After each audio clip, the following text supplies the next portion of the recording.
woman kills teen daughter for talking to BF on phone held। क्या इसका अर्थ हुआ?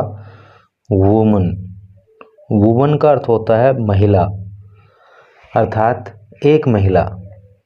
Kills, किल का मतलब होता है जान से मार देना, तो एक महिला जान से मार देती है टीन, टीन का मतलब होता है किशोर। डॉटर, डॉटर का मतलब होता है पुत्री, बेटी। तो एक महिला अपनी किशोर बेटी की हत्या कर देती है। किशोर का मतलब होता है कि जो बालपन होता है उससे व्यक्ति आगे निकल जाता है, और जो एडल्ट्री होती है, जो जिसको वयस्क बोलते हैं, उससे कम एज का होता है, उसको टीन बोलते हैं। वुमन किल्स टीन डॉटर, एक महिला अपनी किशोर बेटी की हत्या कर देती है।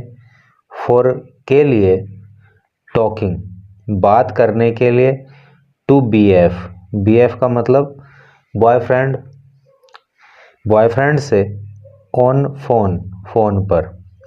हेल्ड, हेल्ड जो है वो होल्ड की थर्ड फॉर्म होती है। होल्ड का मतलब पकड़ लिए जाना है, गिरफ्तार कर लिए जाना, और हेल्ड का मतलब हो गया गिरफ्तार कर ली गई। तो क्या टोटल का सेंस हो रहा है कि बॉयफ्रेंड से अर्थात अपने प्रेमी से फोन पर बात करने के लिए एक महिला अपनी किशोर बेटी की हत्या कर देती है। तो चलिए पढ़ते हैं आगे, पता लगेगा कि किस तरह से क्या घटना घटित हुई है, और इंग्लिश के भी कई सारे न्यू वर्ड्स आपको सीखने के लिए मिल जाएंगे। तो वो उसकी हत्या कर देती है और उस महिला को जो है गिरफ्तार भी कर लिया जाता है। इधर लिखा है ब्लेजर्स सा, ब्लेजर्स गांव वालों ने, सा, सी की सेकंड फॉर्म होती है सा। सी मीन्स देखा, देखना, सा मीन्स देखा, और इसकी थर्ड फॉर्म सीन होती है। दो सेकंड फॉर्म का प्रयोग हुआ है तो पास्ट इंडेफिनिट, जिसको सिंपल पास्ट भी आप कह सकते हो, तो उस टेंस का प्रयोग है। तो ब्लेजर्स सा, गांव वालों ने देखा, एक्यूज्ड, आरोपी को, एक्यूज्ड का मतलब आरोपी, ट्राइंग, कोशिश करते हुए, टू बरी, दफनाने की, बरी का मतलब दफनाना, 15 ईयर ओल्ड, 15 साल की इस लड़की को। ठीक है, तो गांव वालों ने देखा कि जो आरोपी है अर्थात जो उस लड़की की माँ है, वो अपनी 15 साल की लड़की को दफना रही थी।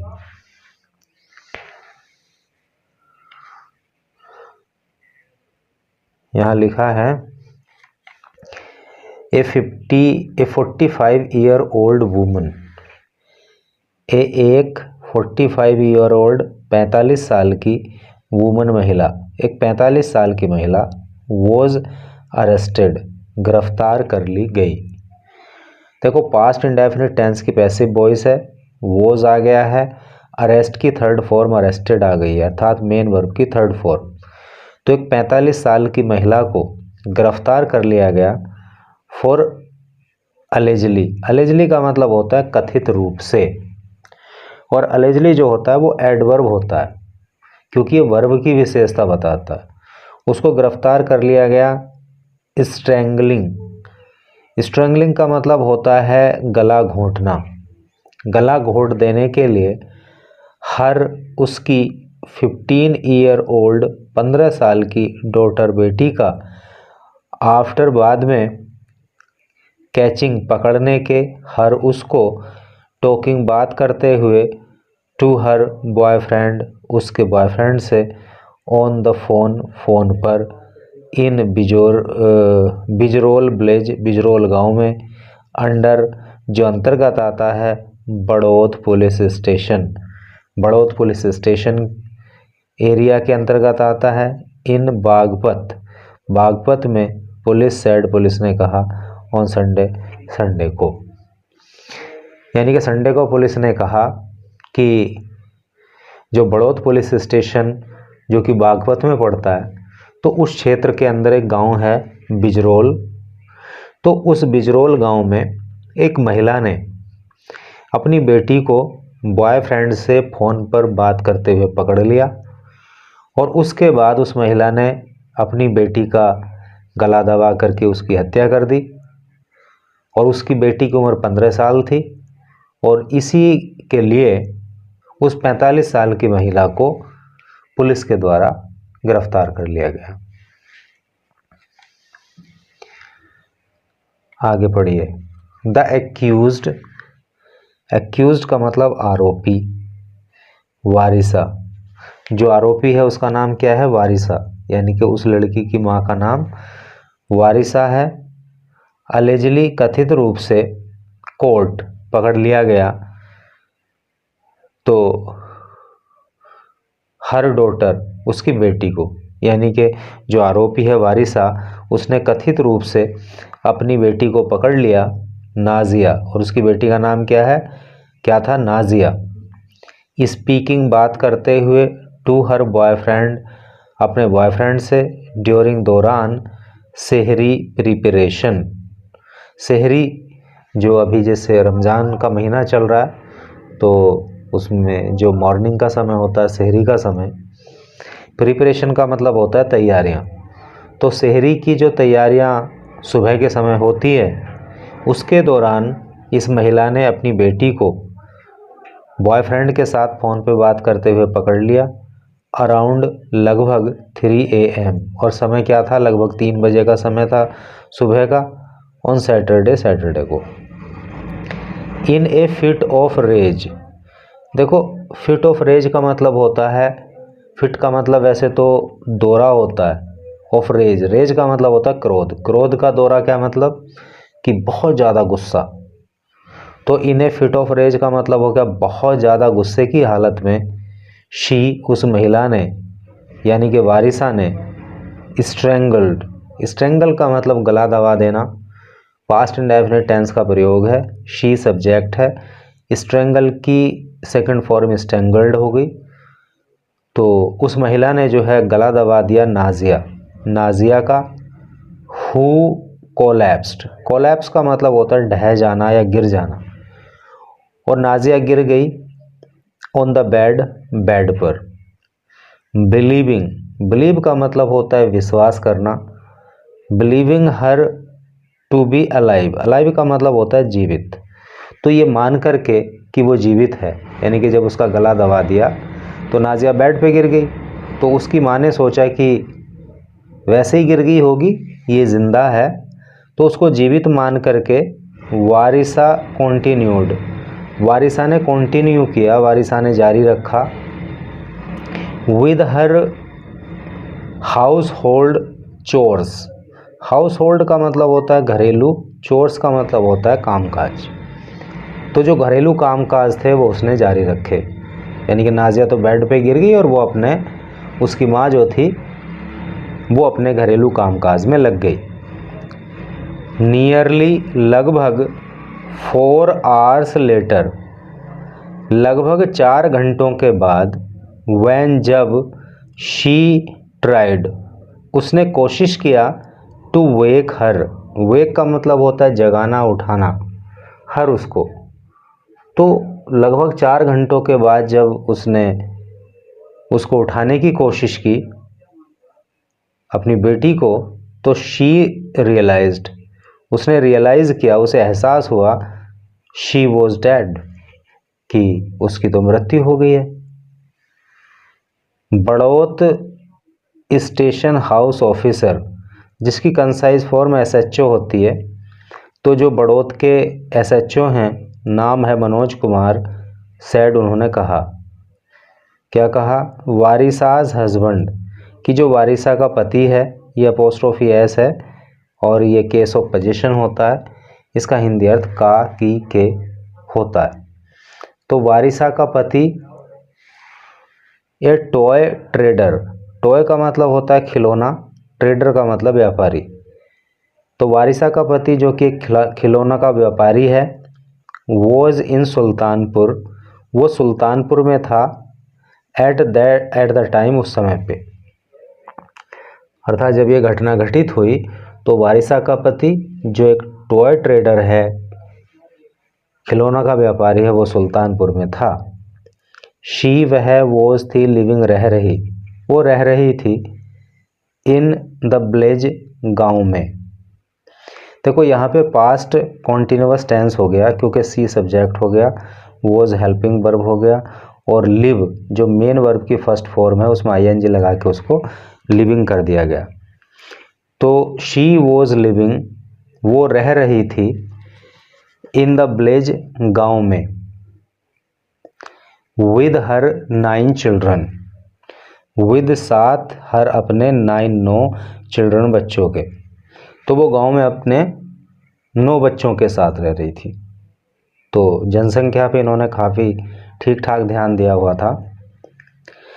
नाजिया हैड ड्रॉप्ड, ड्रॉप का मतलब होता है छोड़ देना यहाँ पे। तो नाजिया हैड ड्रॉप्ड, नाजिया ने छोड़ दिया था। देखिए नाजिया हेल्प सब्जेक्ट हो गया, हैड हेल्पिंग वर्ब हो गया, और ड्रॉप की थर्ड फॉर्म हो गई ड्रॉप्ड। तो नाजिया हैड ड्रॉप्ड, नाजिया ने छोड़ दिया था। Nazia had dropped out of school, यानी कि उसने स्कूल छोड़ दिया था ड्यू टू, ड्यू टू का अर्थ होता है के कारण। फाइनेंशियल डिफ़िकल्टीज़, फाइनेंशियल का मतलब आर्थिक, डिफ़िकल्टीज़ का मतलब परेशानियाँ, कठिनाइयाँ, तंगी, आर्थिक तंगी जिसको कह सकते हैं। तो नाजिया ने आर्थिक तंगी की वजह से स्कूल छोड़ दिया था। भाई आदमी मजदूरी कर रहा है, 9 बच्चे पैदा कर लिए, तो आर्थिक तंगी तो रहेगी रहेगी। एंड स्टेड, और रह रही थी, एट होम, घर पर, ठीक है, स्कूल छोड़ दिया था और घर पे रह रही थी। विलेजर्स रिपोर्टेड, गांव वालों ने रिपोर्ट किया, गांव वालों ने रिपोर्ट किया मतलब बताया, द मैटर, मामला, टू द पुलिस, पुलिस को, व्हेन, जब, दे सा, उन्होंने देखा,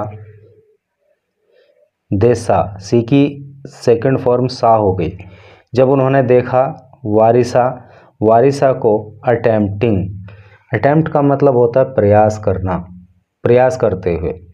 अब सेकंड फॉर्म आई है तो पास्ट इंडेफिनिट टेंस हो गया। तो गांव वालों ने इस मामले को पुलिस को बताया जब उन्होंने वारिसा को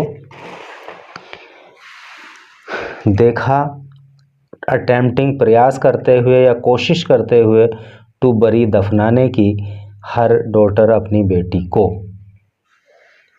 ठीक है जी। पुलिस रीच्ड, पुलिस पहुंच गई। देखो यहाँ भी पास्ट इंडेफिनिट टेंस है, क्यों है? क्योंकि पुलिस सब्जेक्ट हो गया, रीच की सेकंड फॉर्म रीच्ड हो गई। देखो रीच की सेकंड और थर्ड फॉर्म रीच्ड ही होती है, तो इसको थर्ड फॉर्म क्यों नहीं मानेंगे?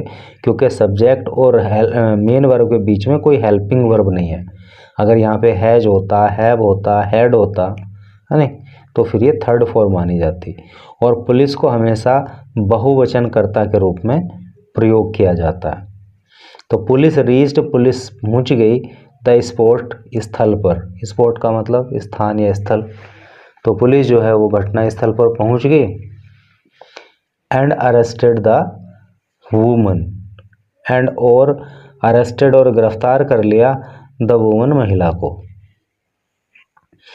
NFIR, एन का मतलब होता है एक, FIR का मतलब होता है फर्स्ट इंफॉर्मेशन रिपोर्ट, जिसको प्राथमिकी बोलते हैं।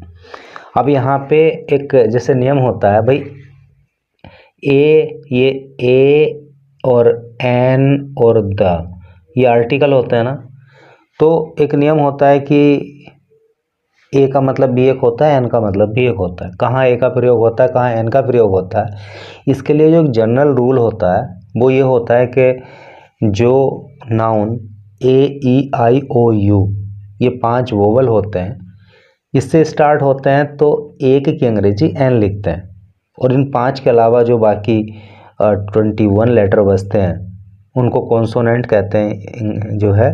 और उनसे स्टार्ट होने वाले नाउन के पहले एक की अंग्रेजी ए लगाते हैं, एन ए लगाते हैं, ऐसा रूल कहता है।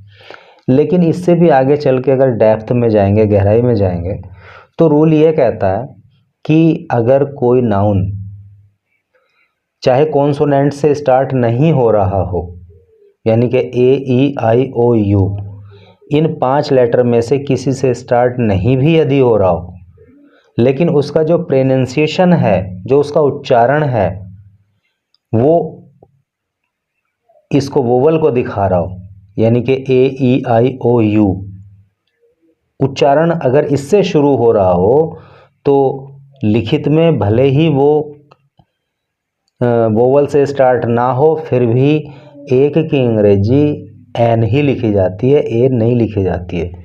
उसका यहाँ पे लाइव एग्जाम्पल है। देखो एफ आई आर में तो स्टार्टिंग में वोवल नहीं आ रहा, ए ई आई ओ यू इन 5 में से कोई एक थोड़ी आ रहा है, ये तो कॉन्सोनेंट है। जब ये कॉन्सोनेंट है तो फिर यहाँ पे तो ए आना चाहिए था एक की अंग्रेजी, लेकिन एन लिखी है। क्यों लिखी है? क्योंकि एफ आई आर का जो वो प्रोनाउंसिएशन है, जो उच्चारण है, वो वोवल से स्टार्ट हो रहा है। एफ आई आर अगर ऐसे बोलें तो एफ